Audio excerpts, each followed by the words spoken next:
Good morning. Tammy, we have a quorum if you want to go ahead and get the meeting started. Great. Good morning. This is Commissioner Robertson. Commissioner Conway is not in attendance today, so I will be filling in the project chair. So please be patient. I'm going to apologize in advance for mistakes that I'm sure will occur today. And I also just want to thank the Critical Area Commission staff for their assistance, as I'm sure it will be needed as we go through this.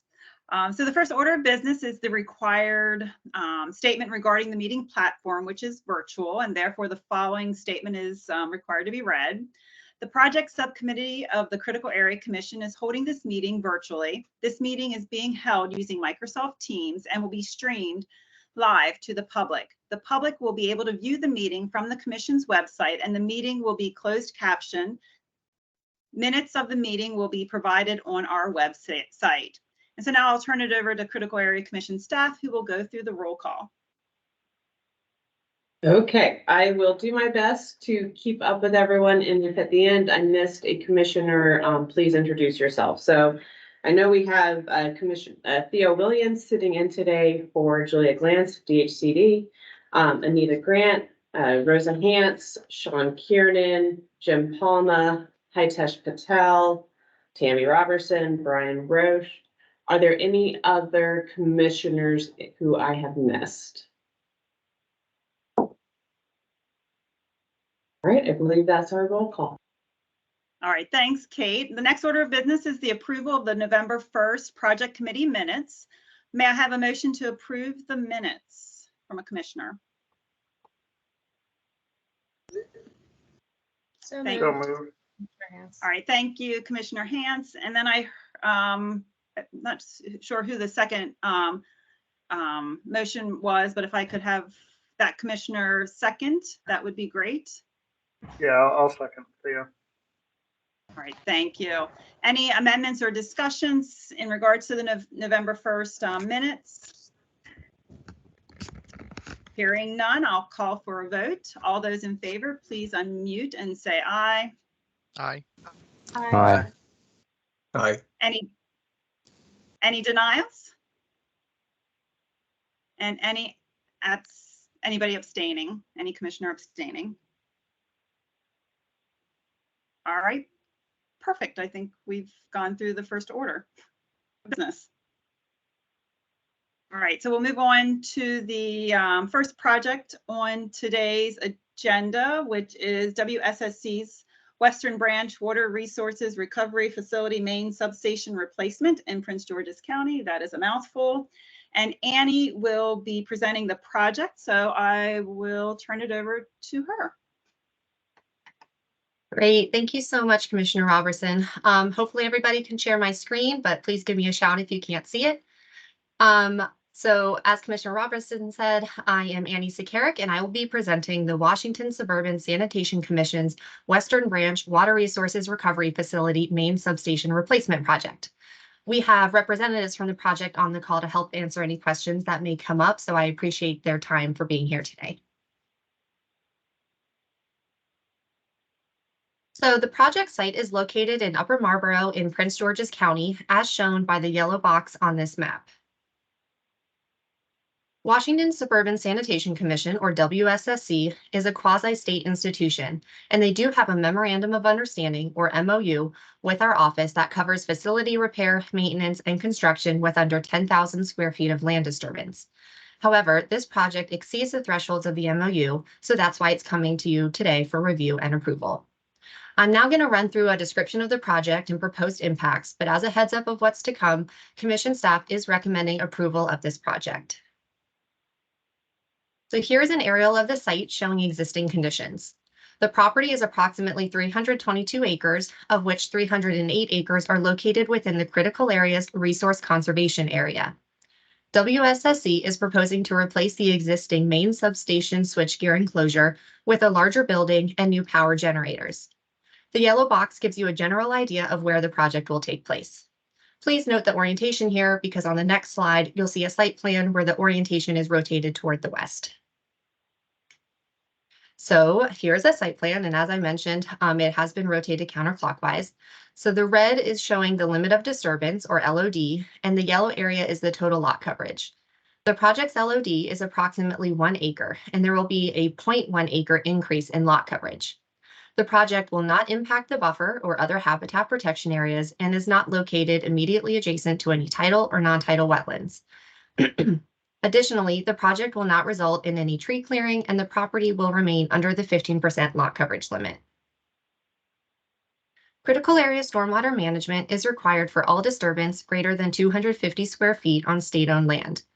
The 10% pollutant reduction requirement for this project is 0.26 pounds of phosphorus per year. WSSC is proposing to install a microbioretention system as highlighted in blue on the site plan. Excuse me. The proposed microbioretention will reduce the phosphorus load by 1.1 pounds per year, which exceeds the requirement for this project. State agencies proposing development on state-owned land must perform a climate resiliency analysis. WSSC did so and determined that the project is not vulnerable to sea level rise, coastal flooding, or storm surge. In addition, as shown on this map, the project will not impact any wetland migration areas. State agency projects are also required to be reviewed by other state agencies and to post public notice. According to documentation from the Maryland Department of the Environment, stormwater management and sediment and erosion control plans received concept approval, and final approval is pending. DNR's Wildlife and Heritage Service found no record of rare, threatened, or endangered species within the project area, and Maryland Historical Trust determined that there are no historic properties on site. In addition, public notice requirements were met with a newspaper posting and on-site signage, and no public comments have been received. And with that, staff recommends approval of the proposed project with the following condition. Prior to the start of construction, WSSC shall submit to commission staff a copy of all final authorizations or approvals regarding MDE's stormwater management, sediment and erosion control, and National Pollutant Discharge Elimination System permits. And thank you. I will turn it over to Commissioner Robertson. All right, thank you. So are there any questions for Annie, WSSC or WSSC representatives? Questions and or discussions? Commissioner Hans? Thank you, Commissioner Robertson. Yeah, and thank you for a great presentation. I had a couple of questions. First question is, I recall a few months ago, we reviewed another application by this agency. Is this particular project on the same site, or is it a entirely different site than the one that we reviewed a couple months ago? I believe it is on the same WSSC property, but perhaps the representative from, I think Jason is on the call, can shed a little more light on the details of where this is in relation to the other project. Yeah, I'm actually not familiar with the other project, so if there's anyone from WSSC that can answer that.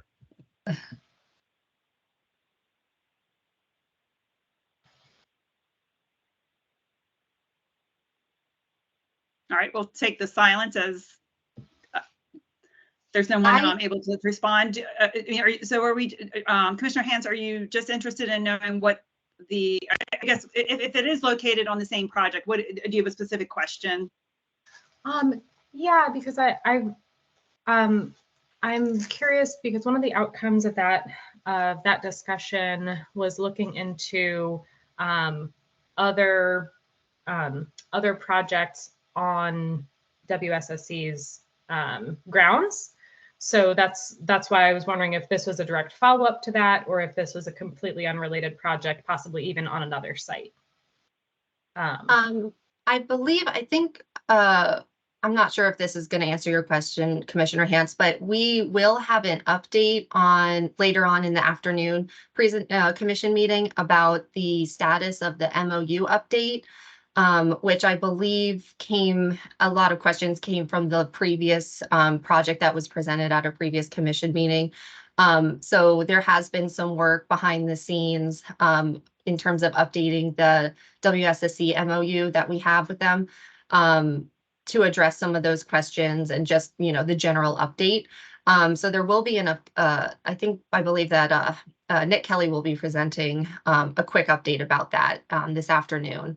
And I'm not sure if that addresses your question, but It does. I Okay. appreciate that. Thank you. So then a project specific question based on what was just presented is the generators on site. I was curious as to what type of generators they were and how the like you mentioned that it was going to provide a pollution reduction.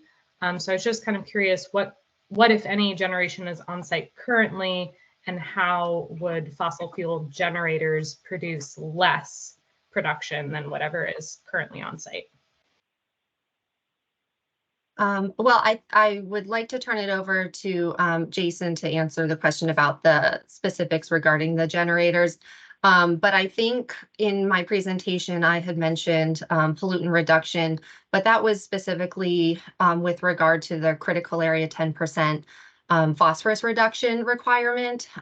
So that doesn't really address additional like fossil fuel in general reductions, but I will turn it over to Jason for additional information. Yeah, hi.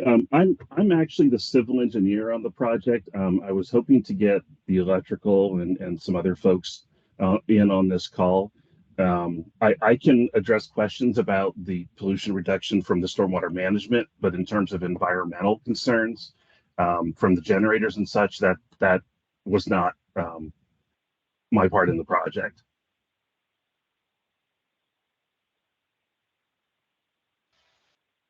That would be helpful. Thank you. If you could address the.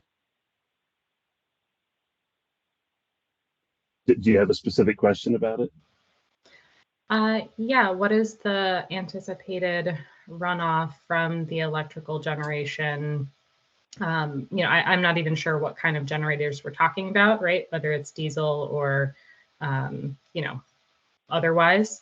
But what are the stormwater techniques used to mitigate fuel leakage and, kind of the general hazards of liquefied fossil fuel?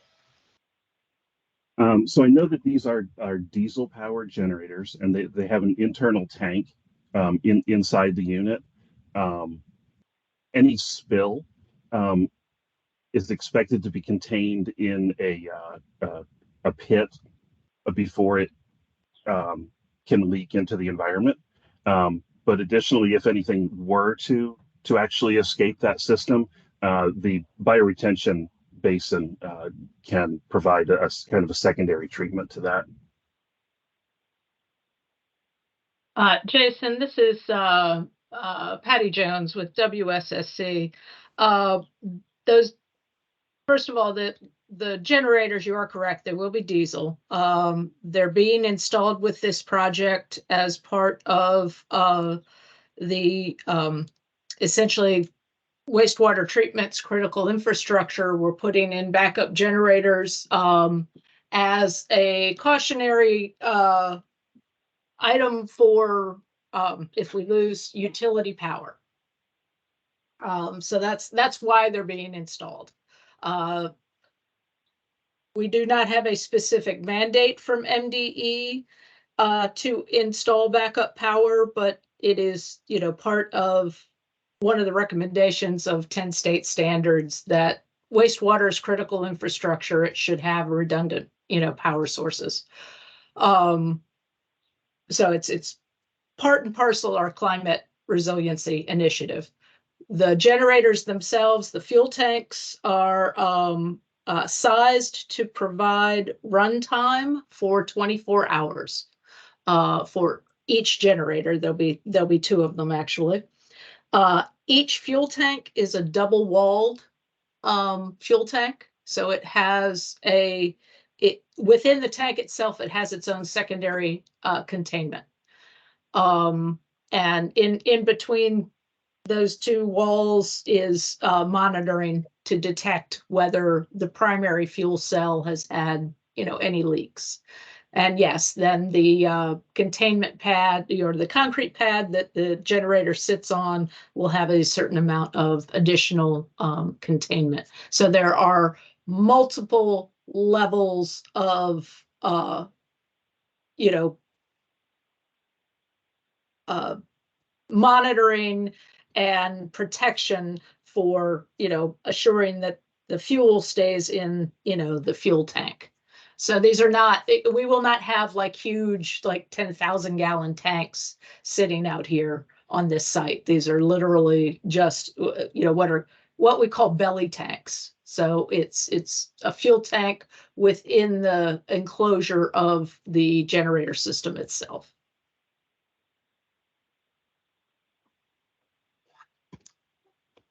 All right, Commissioner Hans, does that answer your question or any additional questions in regards to those, the responses?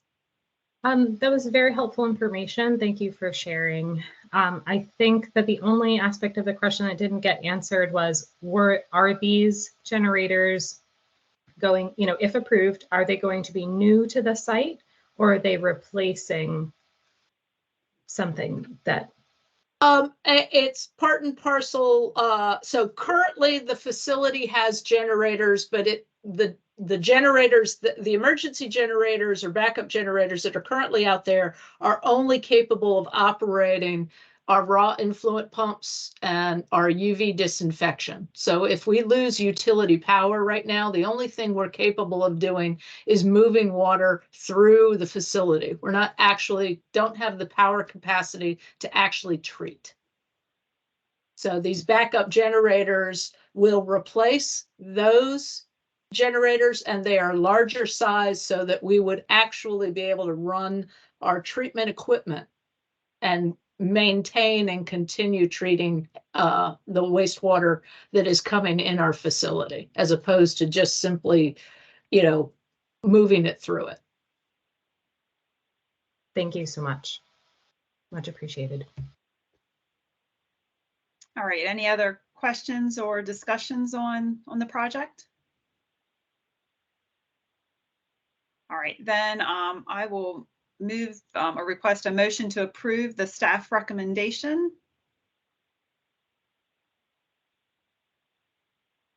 I make a motion, Jim Palmer. Thank you. And then may I have a second motion to approve the staff recommendation? Second. And that is Commissioner Young. Commissioner Young, thank you.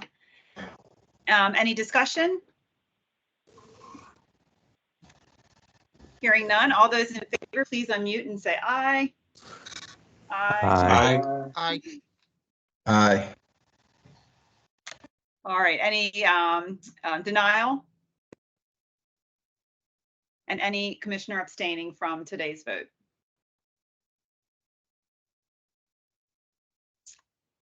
All right, then I think we're ready for agenda item number 2.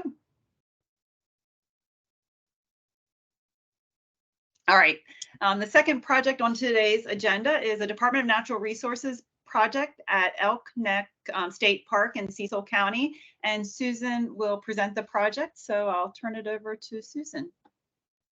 Thank you, Commissioner Roberson, and good morning, everyone. Let's take a few seconds here to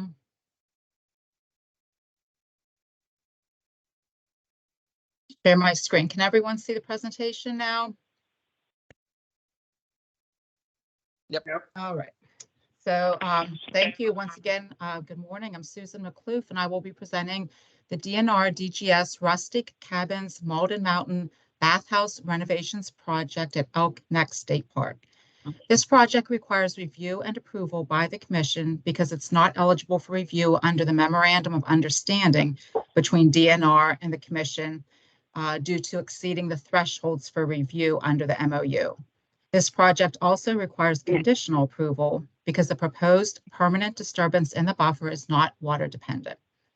So before we continue, I would like to introduce Leanne Chandler, Chief of Planning for the Maryland Park Service. She's attending the meeting on behalf of the project today, can help answer any questions you might have. So Elk Neck State Park is located in Cecil County, which you can see in red in the map of Maryland in the upper left-hand corner. The project is located within Elk Neck State Park, which you can see in the map in the lower left corner. The areas where the proposed improvements will take place are indicated by the red markers. Existing park facilities do not meet current building codes and cannot be adapted to meet ADA requirements. Therefore, renovation and/or replacement is required. So zooming in a bit more in the area on the right, you can see the Rustic Cabins Loop is located here along the Elk River. The cabins will be replaced at this site and existing parking will be reconfigured. The bathhouses will be replaced in the campground area here. And on Malden Mountain, which is the high point in the park, picnic pads and roads will be reconfigured to improve access. So projects proposed by state agencies on state-owned lands must be reviewed by the commission to ensure the project is in conformance with all applicable critical area requirements. And as I said before, this project also requires conditional approval by the commission due to permanent buffer disturbance that is not water dependent. The Maryland Department of Natural Resources Engineering and Construction Unit and the Department of General Services are seeking approval to construct improvements at various locations within Elk Neck State Park. The proposed improvements include reconstruction of 9 cabins and the associated access road at the Rustic Cabins Loop, new picnic pads and improvements to existing picnic pads, demolition of an existing bathhouse, and construction of a group picnic pavilion at Malden Mountain, and improvements to 5 existing bathhouses in the campground area. The addition of ADA compliant parking and pathways in each of these areas will ensure accessibility to all park visitors. The 5.72 acre project site is located entirely within the critical area on land designated as resource conservation area. And staff recommend approval of the project with a condition. You can see the project details on this slide and the next. This slide shows the Rustic Cabins Loop, and there are 9 historic Civilian Conservation Corps or CCC cabins in this campground. The cabins are located mostly within the critical area expanded buffer, which is indicated by the red line. The cabins will be replaced in kind with only a modest increase in footprint. And based on consultation with Maryland Historical Trust, one of the cabins will be restored for historical interpretation. The proposed lot coverage is shown in blue. The cross hatching indicates existing lot coverage that will remain. A portion of the existing lot coverage will be removed, so the total increase in lot coverage is limited to 0.10 acres. Stormwater management will be provided via dry wells at this site, and extensive planting of the buffer in this area will provide habitat and protect water quality. You can see the work on Malden Mountain here on the left slide. And the work in this site will consist of replacing the existing pavilion here, building a new comfort station here, and improving the picnic pads as you drive around this loop here. The new comfort station will be connected to the nearby sewer line. And this area was severely impacted by a tornado in 2019 and will be replanted as part of the mitigation for this project. I'd also like to point out the 2 bioretention facilities, one here and one here, that will be installed in this area. On the right, you can see the 5 bathhouses here in the campground area that will be upgraded to current codes and to provide ADA compliant parking. Small increases in lot coverage for the ADA compliant parking and pathways will be required. The details regarding the project impacts and mitigation can be found on pages 2 through 4 of the staff report, and they're summarized on this slide. Proposed buffer disturbance at the Rustic Cabin site is 1.42 acres, and forest clearing outside the buffer is 0.04 acres. The required mitigation will be planted on site within Elk Neck State Park. The total mitigation provided is 4.46 acres, which exceeds the 3.90 acres of required mitigation. So on the left here, you can see the 3.72 acres of reforestation on Malden Mountain, and this is contiguous to existing FIDS habitat. So the mitigation will be planted here in this area. This is the road that's leading up to Malden Mountain, so the proposed improvements would be located right here. On the right, you can see the extensive planting that will take place at the rustic cabins loop. A variety of canopy trees, understory trees, evergreen trees, shrubs, and perennials will be planted in this area. The project is proposed by a state agency and therefore it must meet the critical area 10% phosphorus reduction requirement. This requirement will be met with the installation of the 2 microbioretention facilities on Malden Mountain and dry wells at the rustic cabin site. These facilities will provide 0.82 pounds of phosphorus per year, which will exceed the critical area pollutant reduction of 0.80 pounds of phosphorus per year. So as you heard with the earlier project, state agencies that are proposing development on state-owned lands must include a coastal resiliency analysis. The state agencies must consider factors such as coastal hazards, extreme weather events, sea level rise, etc., when designing and siting projects. The details regarding the coastal resiliency analysis for this project can be found on page 5 of the staff report. And in summary, Malden Mountain and the bathhouse renovations area are located outside of vulnerable locations. The rustic cabin site is located beyond the projected 10-foot sea level rise zone, and there are no mapped wetland adaptation areas on site. However, as you can see on this slide, several of the cabins are located partially within the projected storm surge of a Category 4 hurricane. It's a little difficult to see, but a few of the cabins here, and then down here, they're located partially within this red zone, which is a Category 4 storm surge. However, the proposed reforestation and landscaping within the buffer at this site will provide additional protection and resiliency to any storm surge. The details regarding permits and review by other agencies can be found on pages 4 through 5 of the staff report.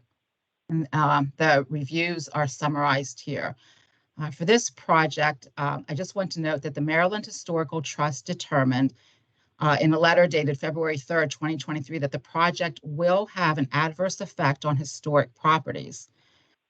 In response to this finding, Maryland DNR and MHT signed a memorandum of agreement on December 6th, 2023, to ensure that measures are taken to resolve the adverse effect. The MOA stipulates that DNR will restore the CCC Maple Cabin for interpretive use, utilizing materials salvaged from the other 8 CCC-built cabins.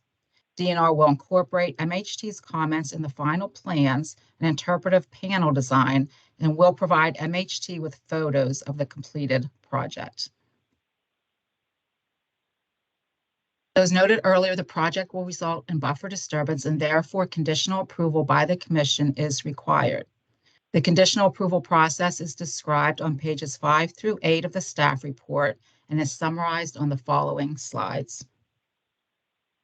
The existing topography makes it impossible to completely avoid buffer disturbance for this project.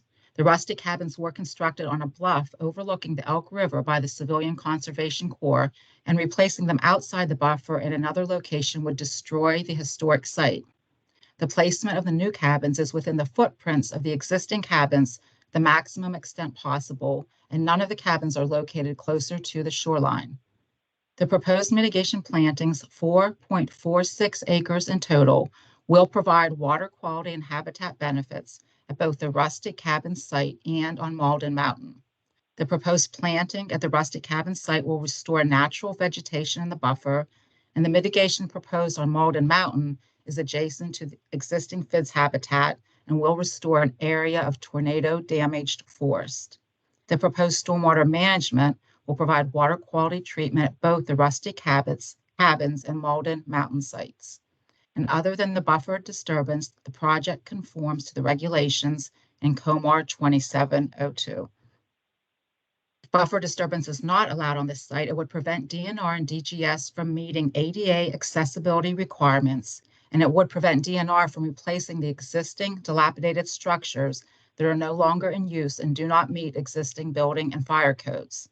The proposed replacement of the cabins, including one fully accessible and ADA compliant cabin, will meet ADA requirements and ensure that park facilities are accessible to all visitors.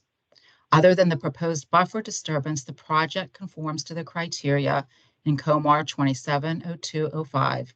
And as noted earlier, a total of 4.46 acres of mitigation will be provided.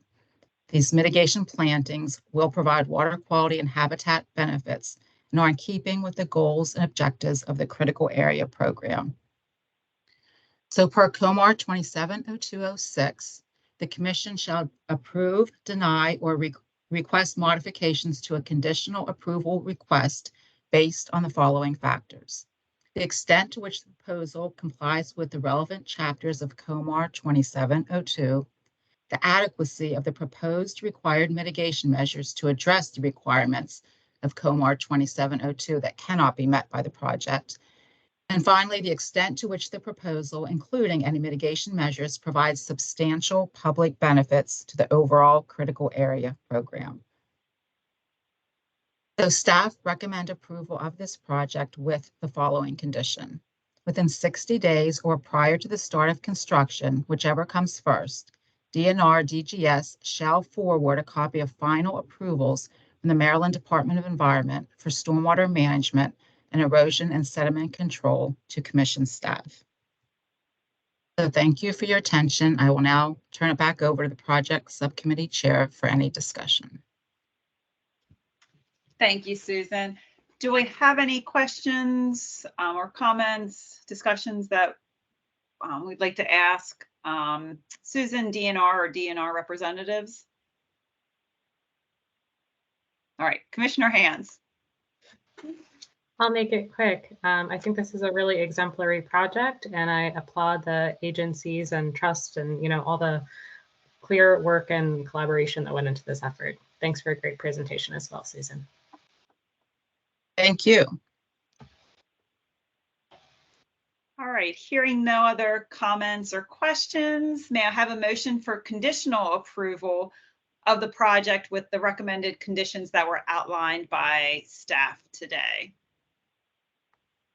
This is Commissioner Grant. I move to approve with conditions. Thank you, Commissioner Grant. May I have a second motion? Second. All right, that was Commissioner.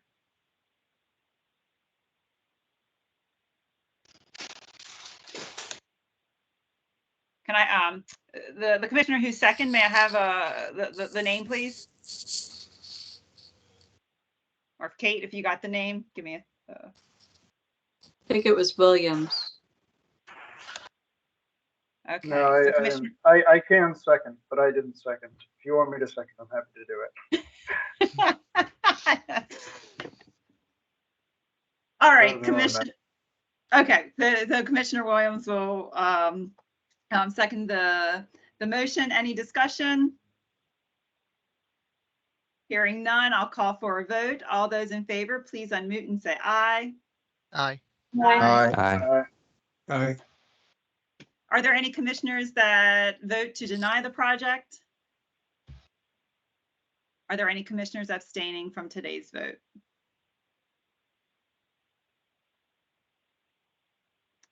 All right, I think that concludes this agenda. We will move on. Thank you, Susan and DNR. Thank you. All right, we'll move on to the final agenda item. The following project will be presented as information only, and there will be no vote on this project today. Jennifer will be presenting on Cape St. Clair Volunteer Fire Department Replacement Project, and at the completion, there will be an opportunity for commissioners to discuss and provide initial thoughts and comments on the project.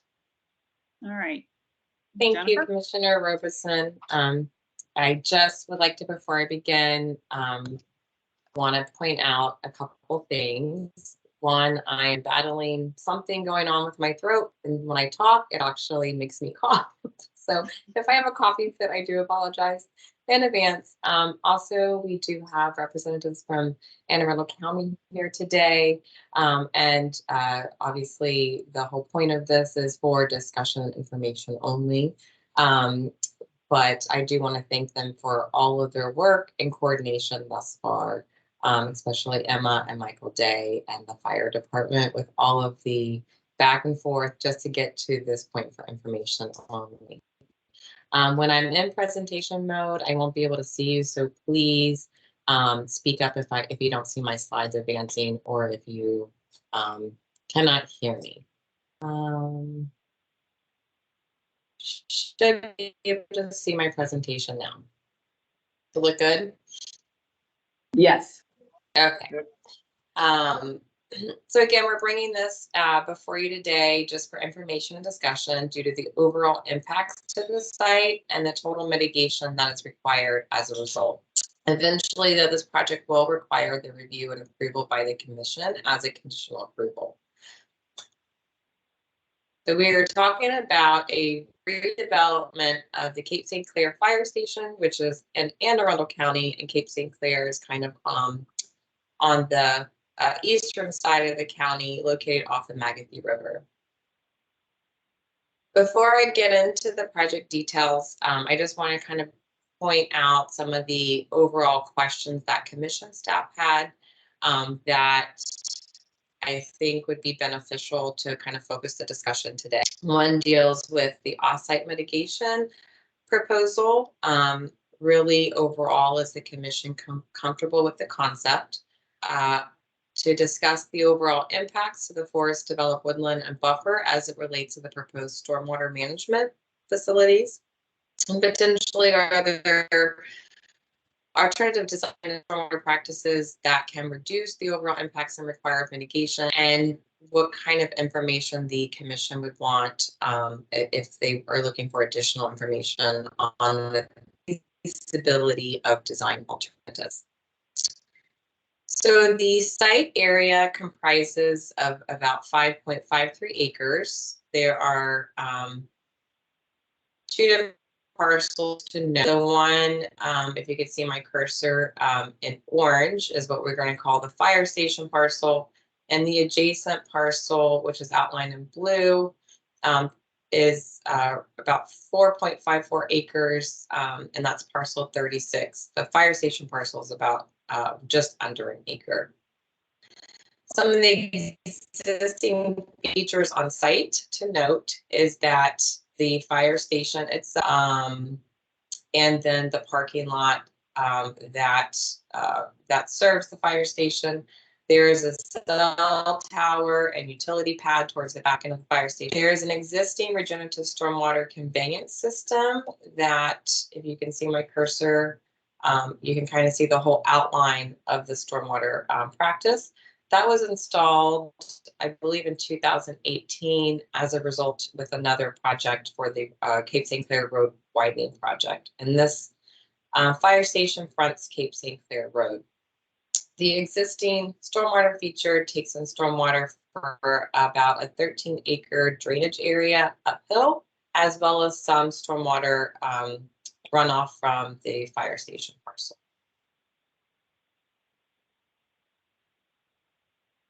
Going through just a couple of photos to show the existing. This is Cape St. Clair Road looking towards the fire station. That beautiful evergreen in the back is actually the cell tower. And the utility pad kind of sits around that. Again, standing on Cape St. Clair Road looking towards the parking lot.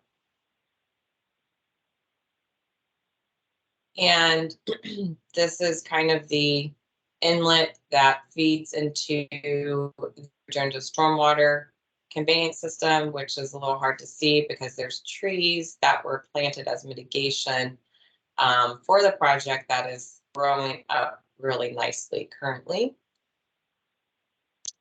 And looking into this area is, oh, and I will go back, but there is a, in the proposed project, they are proposing an ancillary parking lot to help provide additional parking spaces for the neighboring ballparks, which is also county property. The fire station itself is approximately 7,900 square feet. It staffs 35 writing volunteers, 20 career staff, and administrative and support staff as well. So the proposed project, a couple things will be proposed for the site. They want to, the optimal proposal is to maintain the existing fire station during construction to help reduce the tip, because if they had to demolish it during the construction, they have to find a temporary location for the fire station. So the optimal proposal is to maintain the fire station during construction, to construct a 20,000 plus square foot fire station of a pull-through design, meaning the fire trucks can come from the Cape St. Clair Road and pull into the fire station and pull out. In addition, the impacts or the redevelopment of the site would require the relocation of the regenerative step pull conveyance system. They are also proposing to install the microbiome retention facility towards the back end of the parcel. And this is the ancillary parking lot that will serve the fire station parking during construction, and then post-construction will serve an adjacent ballpark county-owned property where parking is currently short. Just to note a couple of the environmental features on site, this attachment or this plan was attached to your staff report or memorandum, but the yellow highlighted area here is the expanded buffer.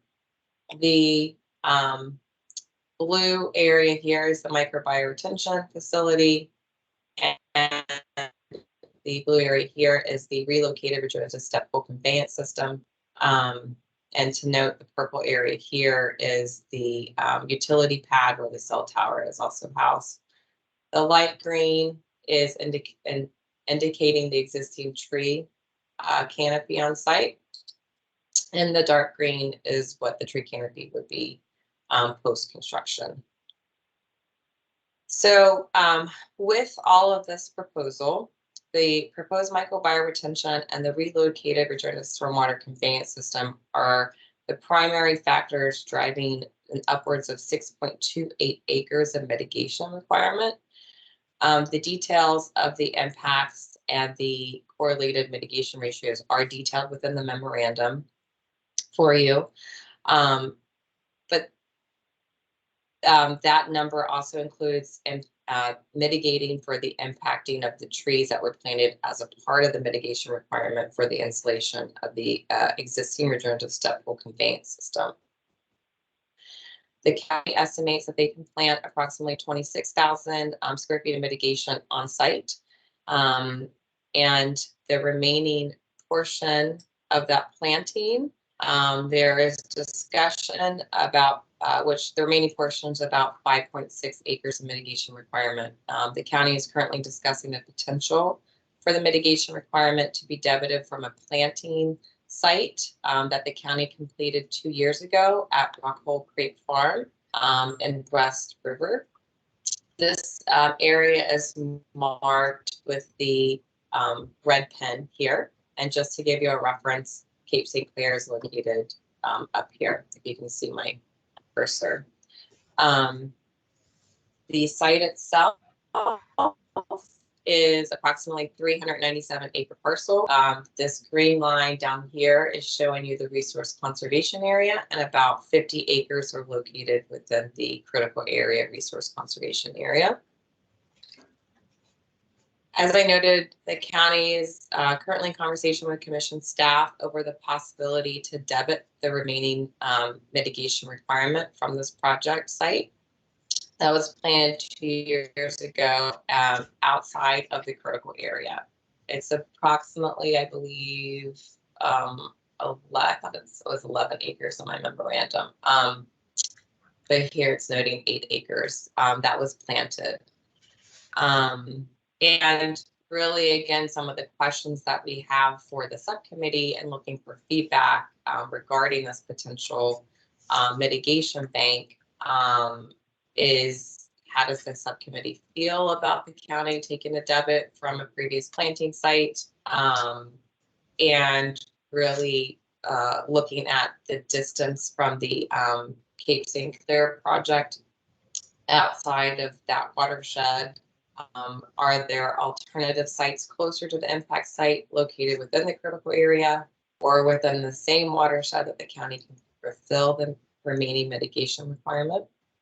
We are still waiting on some information from the county as it relates to the funding of the slanting and the accounting.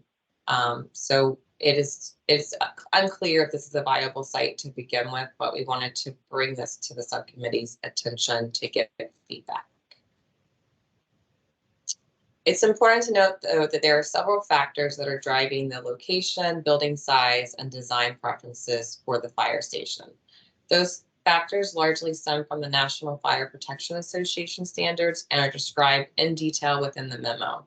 But to briefly summarize, response time and safety protocols for the firefighters and staff, meaning separation of living and operational space from the apparatus bays, which are known hotspots for cancer-causing carcinogens, and the ability to have a centrally located fire station to be able to respond to people within an amount of time that to help with CPR when brain death starts to occur and for fire combustion rates. So very important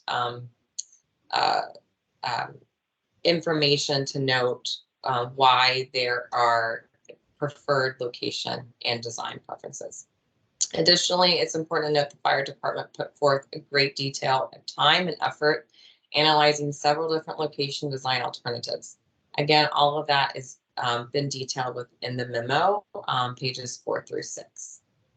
But to show you as an example, on the left-hand side is the, I think, existing Cape St. Clair Fire Station, where their gear is not in a separate area, and again is surrounded by potential cancer-causing carcinogens, where modernized safety standards protocol directs those areas to be separate.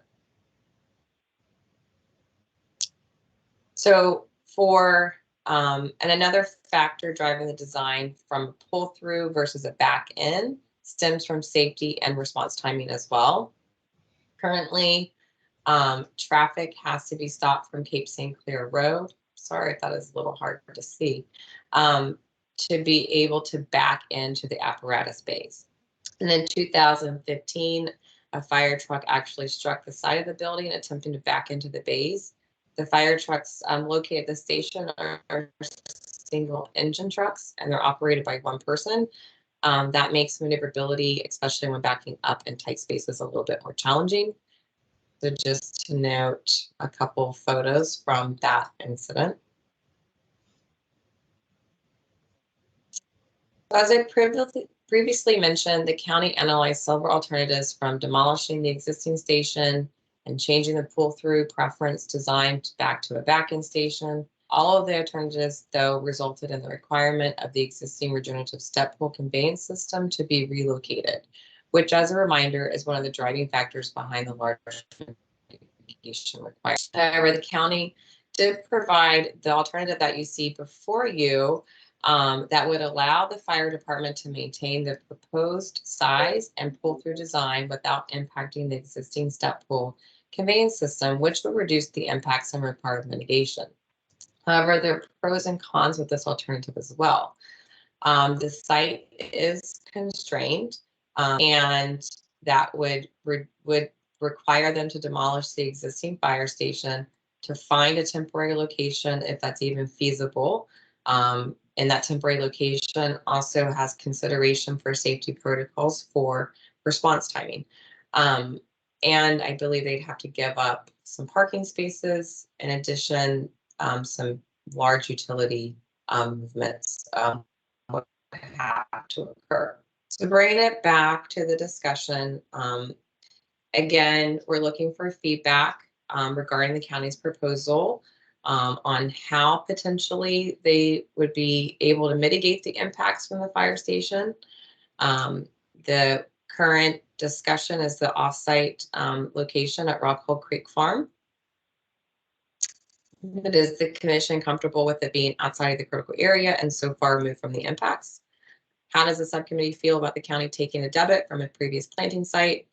Are there alternative sites closer to the impact site for which the county can fulfill the remaining over 5 acres of mitigation? Is the feasibility of design alternatives that does not impact the step pool? Does the commission want more information on feasibility, the options of fulfilling stormwater requirements more localized on site, potentially permeable pavers, non-rooftop disconnects to reduce the overall size of the proposed stormwater facilities and the impacts of the existing trees and buffer, and also just looking for any other thoughts or concerns. So at this time, I will turn it over to the Commissioner Roberson, and I can flip through any slides that you want to see. If you want to go back or leave the question, just let me know. All right, thank you. So we'll, I guess we'll begin with any discussions from commissioners. And if you could, raise your hand if you have anything that you would like to ask or comment on. And I guess I would like to start with, circling back with the mitigation. So mitigation is typically required to offset resource impacts. So, can county staff provide a little bit of some additional information about the existing planting? So, typically mitigation is to offset resource impacts and provide an ecological uplift to an area. So, hearing that a site that's already planted, 2 years ago, and wanting to use that as a as mitigation, I guess just asks, I have a few questions on, what is this, an actual bank? And so that's why it's being considered, or, what was the initial planting done in regards to? So if you could, just comment a little bit about the planting down in Rockhold, just so we have some context to that planting, that would be helpful, a helpful start, or at least for me. Michael? Yep. So this is a planting area that is run by our forestry department. So I have a little bit of limited knowledge on it. But it was a property that was obtained by the county that was previously agricultural fields. And so the county has been planting it. This is one section that's been planted. And it's been planted with the idea that it'd be used for mitigation. So it's reforesting previous agricultural fields. We have multiple kind of sections out there. Some has been planted as long as 10, 15 years ago, and has started to grow up. This new section that is looking to be utilized was planted more recently, only 2 years ago. And yeah, so it is intended to be a bank. It hasn't kind of gone through all of the requirements for that at this time, but that is the intent, that it was planted to be used as mitigation. So where is it in the banking process? I do not know officially. We went out there on Friday, and I'm not sure if Claudia or Charlotte can chime in as well. We went out there last Friday to go inspect the previous plantings and kind of look at this new site to see how everything was doing and if this was a site that we would be able to move forward with. And just to clarify, team, this is not a critical area bank. It's not established as a critical area bank site. There would be, again, a lot more coordination, potentially a memorandum of understanding between the county and critical area to be able to move forward. We are still, like I said, like Michael said, and thank you for that, Michael. Commission staff did meet county staff in the field last Friday just to see the site, but we are still requesting a lot of information to even understand if this is a viable site to move forward. Yeah, and as you can see in the picture, it's kind of borders that stream buffer, and then the dark green is the RCA line. So it's just outside, and it would connect a contiguous forest, part of which has, if you go south, you can't see it, but part of that has been replanted with previous replantings. So this is, being a large site that it is, there's been some reforestation within the critical area, some reforestation outside. And so this would be kind of additionally, I think this property has been being used, intended to be replanted as it can. It is still a functioning farm, so there are still agricultural fields being used. But the fields that are not being used for active agriculture, the forestry department is looking for areas where we can plant additional reforestation areas. All right, and then I guess walk me through the process on kind of that, how you got to this location and there wasn't a site that was closer, within the same kind of, watershed as where the site is located or where the impacts are occurring. Yeah, so once again, I can speak a little bit to this. It's as the reforestation parts are more in our forestry department. But part of it is just kind of the makeup of our county, that the northern portions of our county are much more densely populated. You have a lot more private properties, you have more people, and you have more things like near the Cape St. Clair. We have parks and such that serve the populace up there. Down in the southern part of the county is where we do have areas that have kind of larger agricultural tracts of land that are available for planting. So I think part of it is the foresters have been looking for additional properties, but just haven't been able to find necessarily good options up in the northern parts of the county for this kind of scale of mitigation. Commissioner Hans? Thank you very much. Following up on that, on this kind of line of questioning here, has Sandy Point State Park or any of the other, areas, at least on the same peninsula of Anne Arundel County, has that been reviewed already? I don't know if Sandy Park has been taken into account. I guess partially because it's a state property, and I know Sandy Point is looking to go through a renovation as well. I know that they are planning a lot of planting on site, but I don't think they necessarily have the extra area that would accept additional mitigation plantings kind of outside of their scope of their plans for Sandy Point.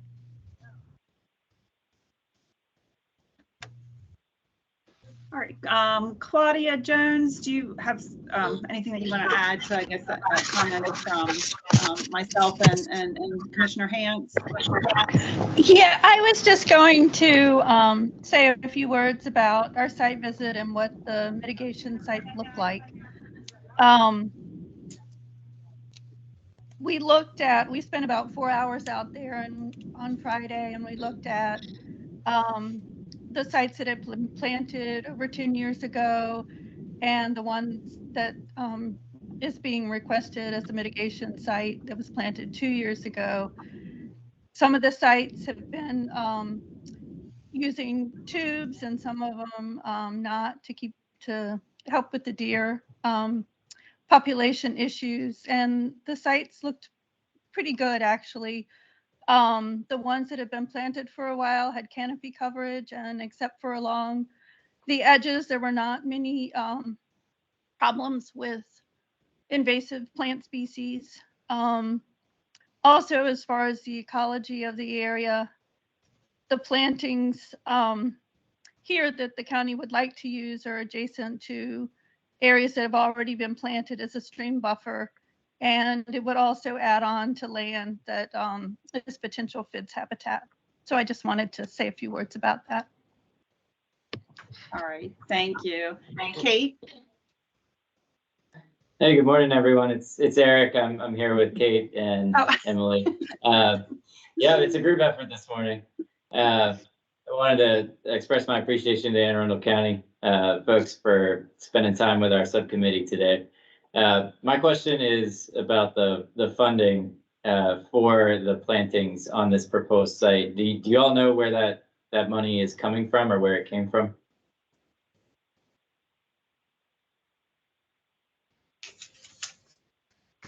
I do not. I don't know. I was going to say, I'm not sure either. Yeah. That is information that commission staff has requested from the forestry group, and we're still waiting on that information. Great. I think that would be an important piece for us to understand. And since it seems that most of the focus, there's a lot of focus anyway on questions on that particular site, we could ask when we do come forward for a vote that someone from forestry attend that would be available to answer those questions as well. Great, thank you. Commissioner I Hans? can also go. No rush. Whoever was previously trying to respond on. Go ahead. No, that's okay. I was just gonna ask questions on the offsite, so I can't see you. So if you had your hand raised, I apologize. No problem. I just wanted to kind of circle back on the questions that had been raised, right, and getting subcommittee feedback on this proposal, and the potential offsite mitigation. I think that overall, it would be preferable to fulfill the mitigation requirement much closer to the impact site and or located within the critical area if possible. But I'm looking forward to kind of hearing the developments as they come up. In terms of as a commissioner, hearing that we might be asked to take a debit from a previous planting site of over a year ago, I'll just flag my discomfort with that notion. I don't think that that's a precedent that I would like to set, because in a lot of the projects that we've seen in front of us, the regulation may call for a certain amount of planting, and then if possible, many agencies and groups that we have a MOU with are going above and beyond, and I really applaud that. And at the same time, I wouldn't want to see that taken advantage of by then saying, okay, well, if we plant one extra tree this time, then next time we don't have to plant a tree. Like the kind of math and kind of going back to the drawing board and saying, well, what did we plant this for? And how many extra trees did we have? Like I'm really not, the more I'm, expressing this, the more I feel like taking a previously planting site is stretching it a little far, in my opinion. But I'll just speak up a little bit on this. Michael's really been the project manager, but from a lot of times finding larger, as Michael explained, finding larger mitigation sites is difficult. And which is why I think the county was kind of pursuing this with a banking option, because you do need it. And then there can be that kind of discussion when you do have a larger project like this. Do you break it up into several small mitigation projects scattered throughout an area so that you can try to keep it close to the project? Or, are there cases, and Claudia may have a little bit of input into, is it, the opportunity to plant 2 acres or 3 acres adjacent to a stream, which is adjacent to, and really create maybe a habitat feature or something like that. So we do recognize that the preference would be to plant, in Cape St. Clair, immediately adjacent to where the work's going, or as close as possible. But the goal too is to plant something that creates a habitat. So we understand your concerns. We voiced the same concerns, but we are too trying to come back with, with a good viable planting proposal, even if it might be outside of the critical area, but still serves an environmental benefit. It is outside the critical area, but it's just outside of the critical area. So it still will benefit the critical area. So we understand that, and we'll definitely come back with some more information on where we've looked, obstacles we've run into in those locations, and a better understanding of why this bank was created and the goal for using it for county projects. All right, Critical Area Commission. Thanks, Tammy. This is Kate Charbonneau. I just wanted to provide some information for the commissioners. We do have some existing MOUs established with jurisdictions on use of mitigation fee in lieu. We are working, and that's with the city of Annapolis, allowing for out of kind and offsite mitigation, but it provides a lot of guidance onto when and how that's appropriate. We are currently working on an MOU with Queen Anne's County that would provide guidance on mitigation banking and establishing sort of requirements around banks and then when and how they can be debited. So I think here, and Jen mentioned that this could be an opportunity where if this is a acceptable site, it could be incorporated into an MOU that would provide guidance as to, what are good mitigation banks? How can they be debited? When are they appropriate to use? So I just wanted to put that out there as a potential pathway forward. Thank you. Thanks, Kate. All right, and Commissioner Roche? Hi, thank you, and thank you for the presentation. One, I just wanted to say that I tend to agree with Commissioner Hance on her thoughts with this project. Two, it seems to me, and maybe I'm wrong, the additional parking is part of the problem, and if anything could be relocated, it seems like it's near athletic fields. Maybe there's some creativity with the site there. Three, I don't know if I was looking at the picture wrong or not, but it looked like maybe the prior mitigation has been overrun with vines on the trees, which concerns me. You see that a lot with invasive exotics somehow sneak into a mitigation project and potentially ruin the value of the site from a naturalistic standpoint.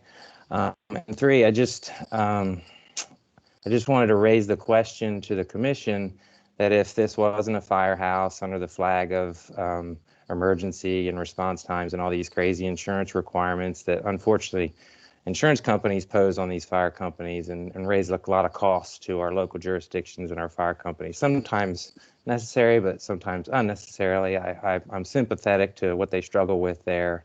But if this was a private property proposal, I just put it through that filter, and I don't think we'd be considering this type of disturbances close to the critical area. But anyway, that's just my thoughts. Thank you, and thank you, Commissioner Hance, for bringing forward some of these things. If I may, I just want to make sure you're concerned on the previous mitigation for the regenerative step pool. Is this the picture that you were referencing? Yes, and that when I say I agree with Commissioner Hance, the idea of debiting, I think what Catherine had said, with if there's some rules around it and some formalities to make sure that it's not used as a precedent in other situations, that makes a ton of sense. But in the absence of those rules, I think it's a slippery slope. But yes, that's the picture I was talking about. Thank you. Yeah, so this was on site of the existing regenerative storm step pool conveyance system, which will potentially be relocated under the current proposal. Except for one, sorry, I'm not trying to make you dizzy. Except for the alternative that the county offered or presented more recently under this design alternative, the step pool can remain, the existing step pool will remain, which would reduce significantly the overall impacts to the buffer and to the developed woodland and forest on site. Emma, you're on the call. Would you mind providing a little bit more information on that additional parking and why it's located where it's located? Because I know we've discussed that internally. Sure. So, I mean, we're proposing. So one of the aspects of this project that hasn't been mentioned yet is that, you know, in order to provide this the space necessary for this fire station, we are currently in the process of undergoing a land swap with program open space under DNR so that we have space for the new station and space for the existing station to remain in operation while we build the new station, at which point the existing station comes down. Part of the program open space land swap requires that we provide a benefit to the park itself. And right now the park does have overflow parking issues. And so the parking that would be on the adjacent portion of the parcel is actually a parking lot to serve as their overflow capacity, which is also the benefit to the park that would allow us to proceed with the land swap. I'll stop talking after this, but just follow-up question for the parking.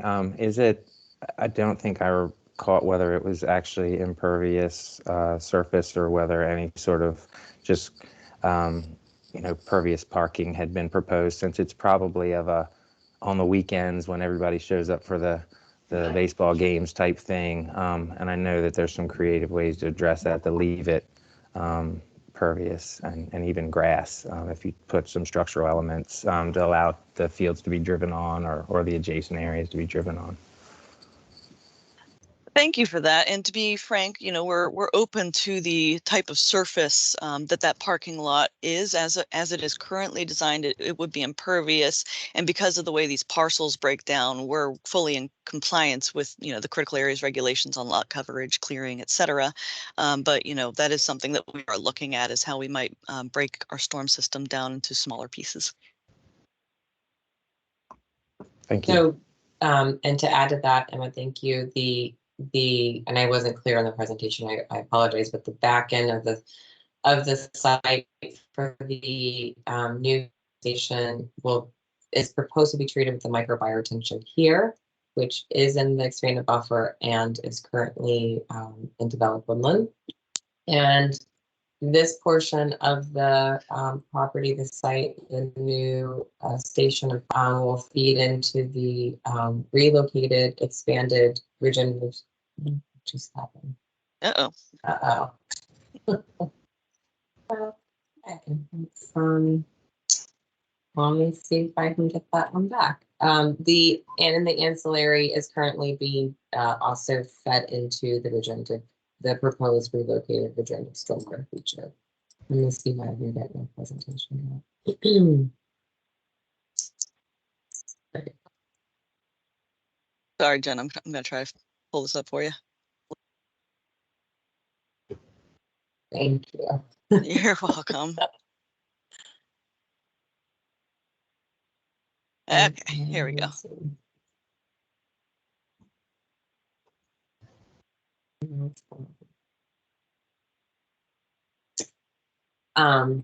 So yes, currently, and we have discussed the potential of if that is what considered lot coverage, how it will be designed. Can it be permeable pavers, since the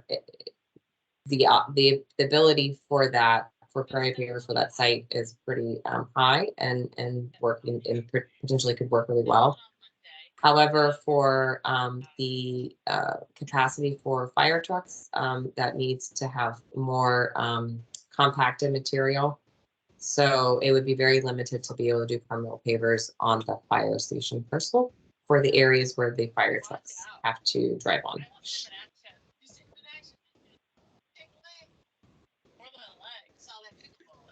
All right, Commissioner Hans.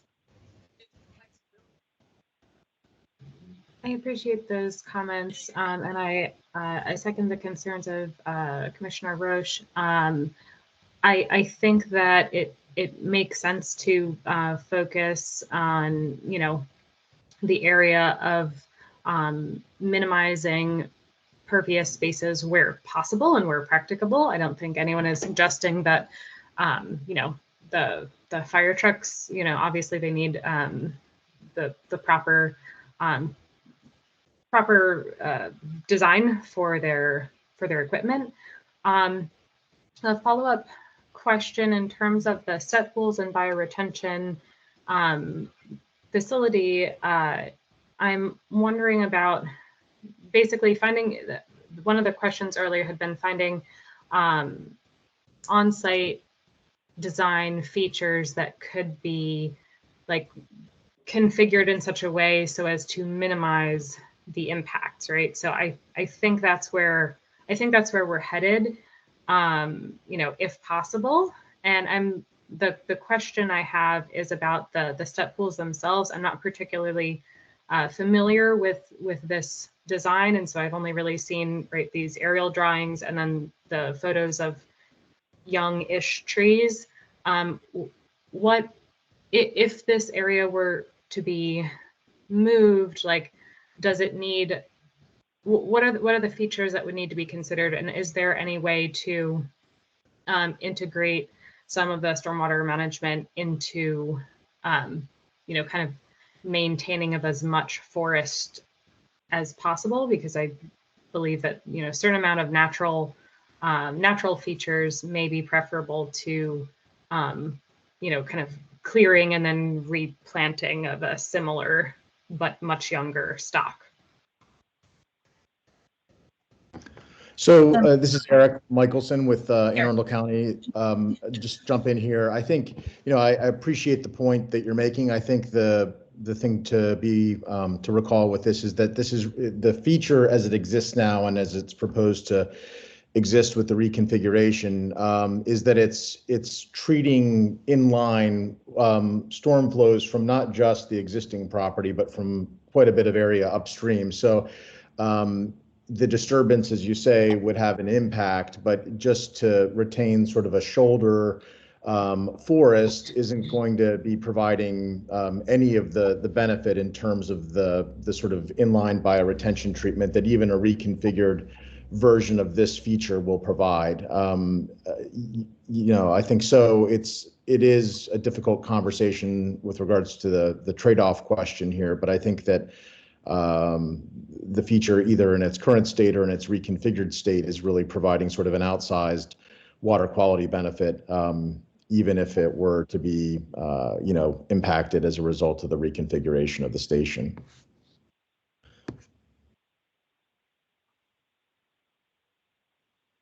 All right, I don't see any other.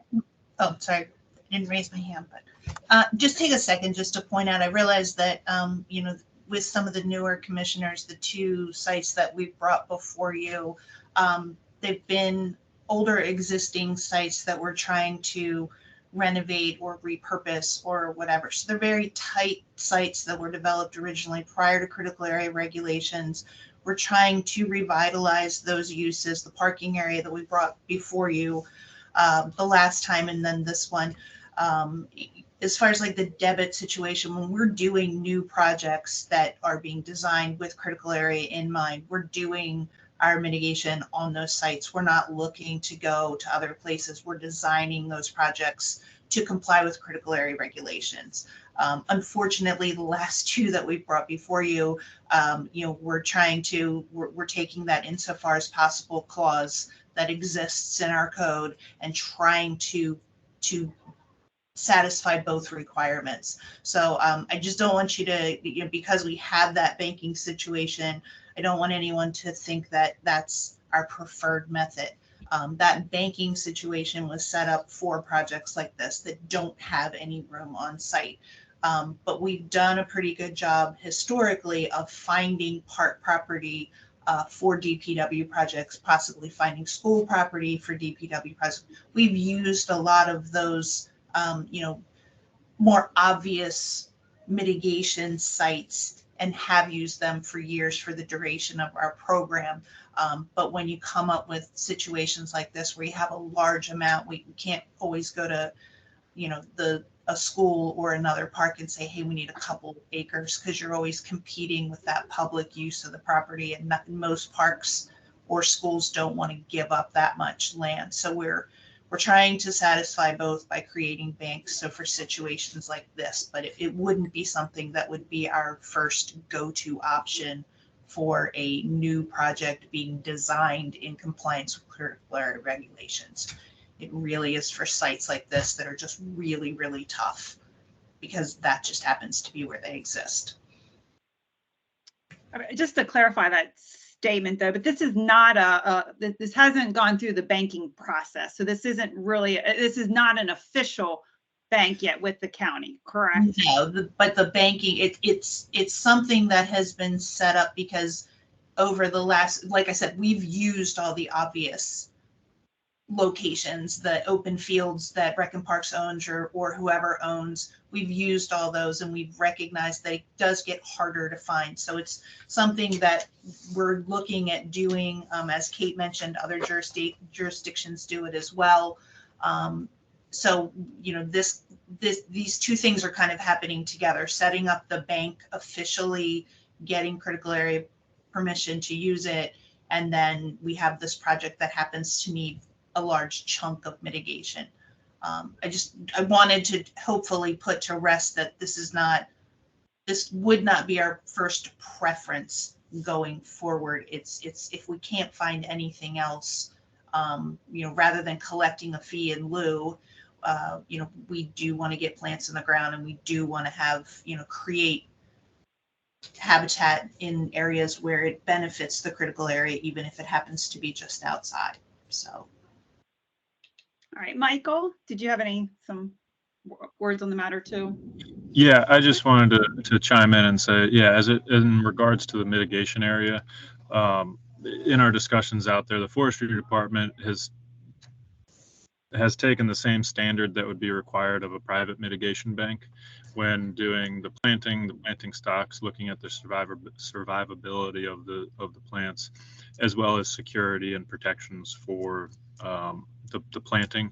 So they've been, the intention of it has been to bank it. It hasn't gone through all of the approvals, but they have had that in their minds as they've been setting this up, same as they would a private bank. Right, and we and noted that you're working with the Critical Area Commission and potentially working in an in lieu and a bank creation for with the county and possibly with an MOU. So that is noted. And then Commissioner Hans.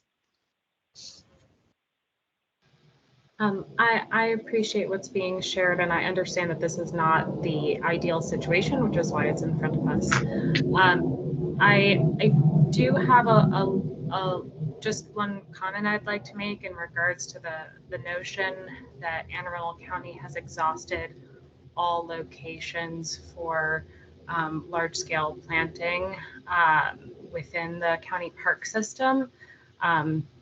Having some experience with tree planting programs in other parts of the state, there was recently a planting of 80 native trees in a 1.8 acre lot in such a way so that it lined existing parking, existing walkways, and circling the roadway, as well as a playground, and it's all within existing park land, and did not require any kind of disturbance to existing park features and maintaining open space, line of sight, etc. So I do believe that it is quite possible for these projects to have mitigation in such a way that large numbers of trees can be planted within existing property.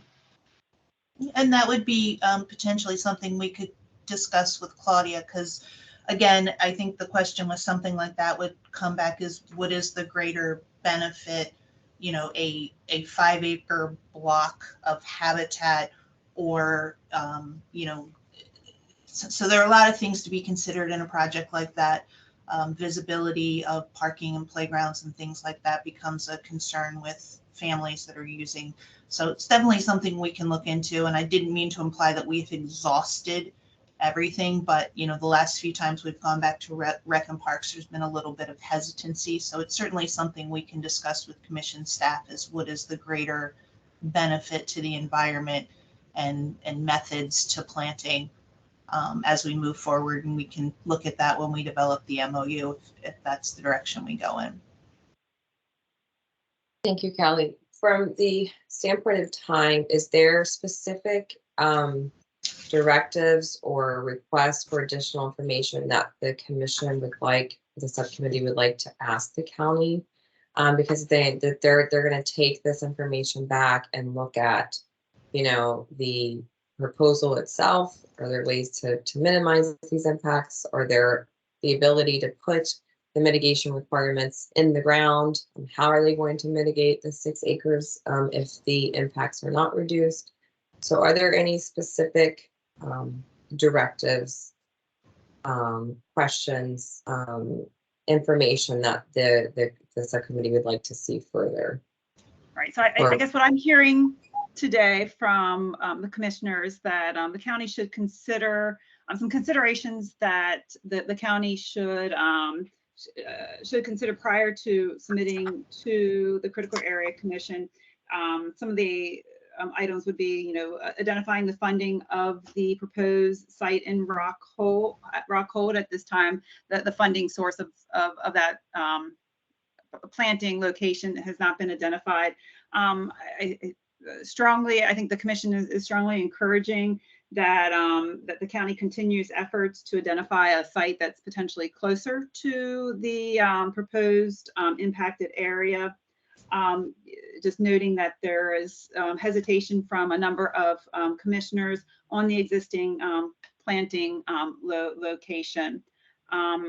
To consider the surface of the parking area. It's currently being proposed as impervious, to you know, reevaluate and kind of look at potential less impactful options to the to the parking.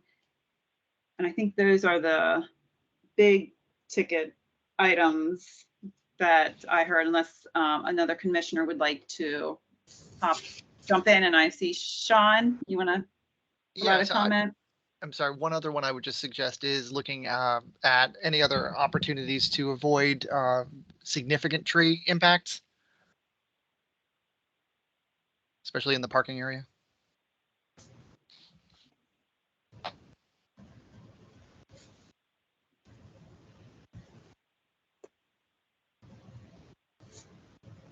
And so I think those will be kind of the commission's official comments on the project for consideration by the county.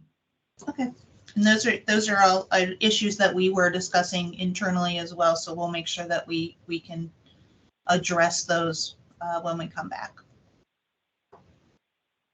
Does the county, specifically Emma, not to put on the line, but we've been working, you know, really closely together on this. Do you have any last specific questions that you potentially want to ask the subcommittee? Or Michael? You know, I was just going to thank the subcommittee for reviewing the project and providing the feedback that we received today. Certainly, those are all issues and concerns that we've had as we design and progress the design of this project. So we appreciate the consensus in that regard, and we'll work to improve those for when we do come back for approval. Michael? All right. Yep, just thank you very much. I think this has been very helpful to just discuss the project and get some feedback. So we're very appreciative. Thank you. Yes, great discussion today. Therefore, if there's no other comments, I think we can conclude this. This will actually conclude the project committee agenda, and then the full commission will meet at 1. So can I get just a thumbs up from Kate or somebody from commission that we can officially adjourn? Yes, we can adjourn. All right, we'll see everybody at 1 o'clock this afternoon. Thank you all. Thank you. All right.